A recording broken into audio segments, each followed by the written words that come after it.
right, we want to look at our chain rule test coming up. We're going to create a virtual answer key, and that way we can make sure that we know what we are doing and that we are ready for this test. So looking first at number 1.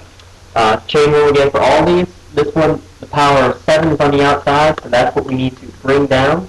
7 times 5x to 7 or plus 10x to the 5th minus 8x cubed plus 6x. That's your derivative of the outside with respect to the inside. The power is now 6 because it needed to increase by 1 times derivative of the inside, which derivative of the inside is 35x to the 6th plus 50x to the 4th minus 24x plus 6.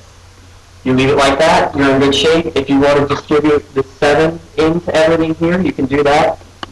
If so, then you would have this first part is still the same to the 6th power. The second part would now be 245x to the 6th plus 350x to the 4th minus 168x squared plus 42. And again, this part up here, 5x to the 7th plus 10x to the 5th minus 8x cubed plus 6x to the 6th power.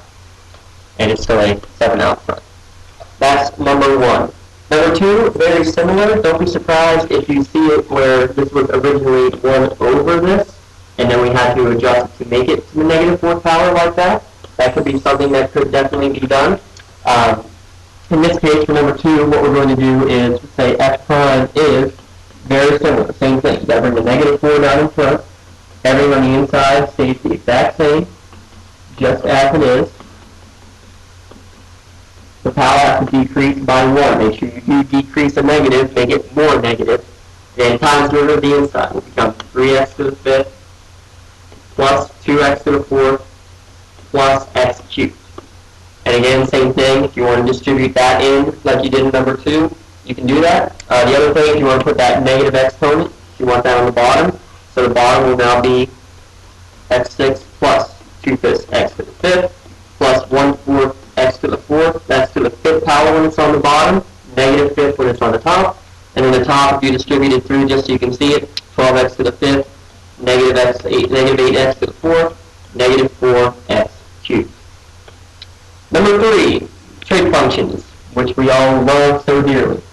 F prime of x is going to be equal derivative of the outside. The outside is sine, so I want to say cosine of the inside, 6x cubed plus 8x squared plus 7, times derivative of the inside, which is 18x squared plus 16x. And that's all you need to do for number 3. Number 4, a lovely one here with tangent and cosine inside of it. So, let's see what we can do. F prime of x is derivative of the outside. Derivative of tangent is secant squared with respect to the inside. So we keep the inside the exact same. Now we need to do derivative of the inside. Derivative just of cosine of x squared plus 1. If it helps, that means get rid of tangent here for a minute. Ignore it. Derivative of just cosine of x squared plus 1 is chain rule again. I need to do derivative of the outside, which is negative sine, with respect to the inside, and now times the derivative of the inside, which is 2x.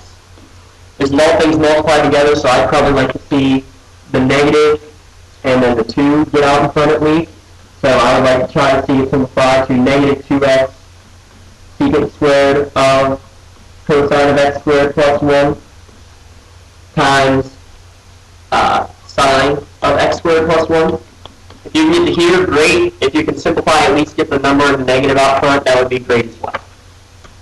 Chain rule inside of chain rule, you'll definitely see one of those. Okay, number 5. We have a square root, which we're going to just rewrite as the same thing, 6x to the 5th plus 11x squared to the 1/2 power, positive 1/2 power when it's the square root. F prime of x. Now we're like numbers 1 and 2. 1/2, 6x to the 5th plus 11x squared. This is now to the negative 1/2 power when I decrease it by 1. That's derivative of the outside with respect to the inside. Derivative of the inside is 30x to the 4th plus 22x. Again, if you want to simplify, you can get rid of the negative exponent. You can also make it back into the square root. It would be on the bottom because it's negative. 6x to the 5th plus 11x squared.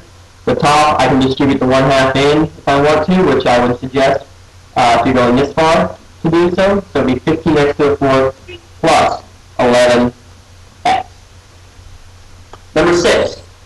one is we need to rewrite again as a power over a group. So there's your power to the fifth, there's your root to the third. So I'm going to say everything in parentheses, 10x squared plus 7x plus 1.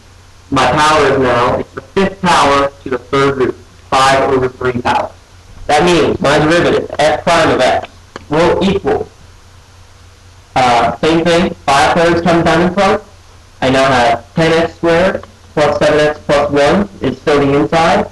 My exponent now is going to be 2 thirds, positive because we do 5 thirds minus 1 gives me 2 thirds, and then times derivative of the inside, which is 20x plus 7.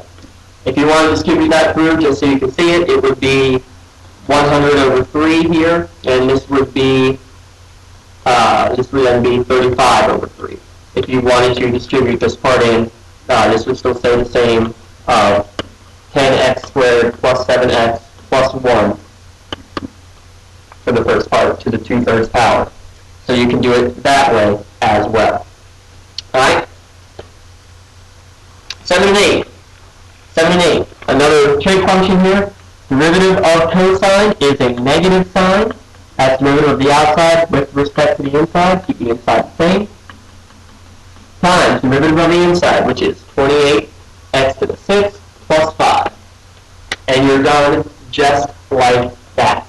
Now, number 8. I'll guarantee you're going to see this one on your quiz. Make sure you know how to do it. This is a product rule.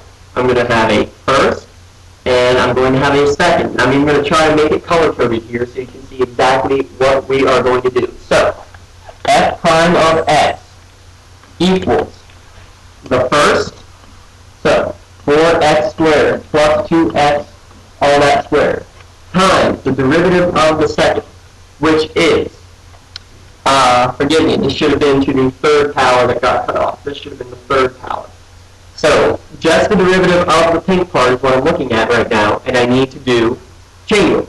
So, 3 times the inside, and it's now going to be to the second power, times derivative of the inside, which is 50x minus, or 50x to the 9th, I'm sorry, minus 12x cubed. That's first times derivative of the second. But now I need to do plus the second times derivative of the first. So plus my 5x to the 10th minus 3x to the 4th cubed times derivative of the first. Derivative of the first is going to be 2 times the inside, 4x squared plus 2x, and that's now to the first power. And really, if you can do that much, I'm fine with that. You don't need to try to go and expand, contract. I mean, yes, you technically could distribute the 3 in, but for this one especially, distribute the 2 in. For this one though, I'm saying don't worry about it. Oh, see what I tell you? Derivative of the second here. I should have also needed to do derivative of the inside here. So this should have been at the end. And I should have also had to multiply by derivative of the inside, which was 8x plus 2. So I mean, there you go. Even just doing it right now, you end up forgetting something. So don't worry too much about distributing on this one. Make sure you get all the pieces. First times derivative of the second, second times derivative of the first. Get that one figured out. Number 9, explain the chain rule. We're going to be really simple. It's going to be that you have f prime of g of x times derivative of the inside, g of x. If you want to say it in words, you can say it as derivative of the outside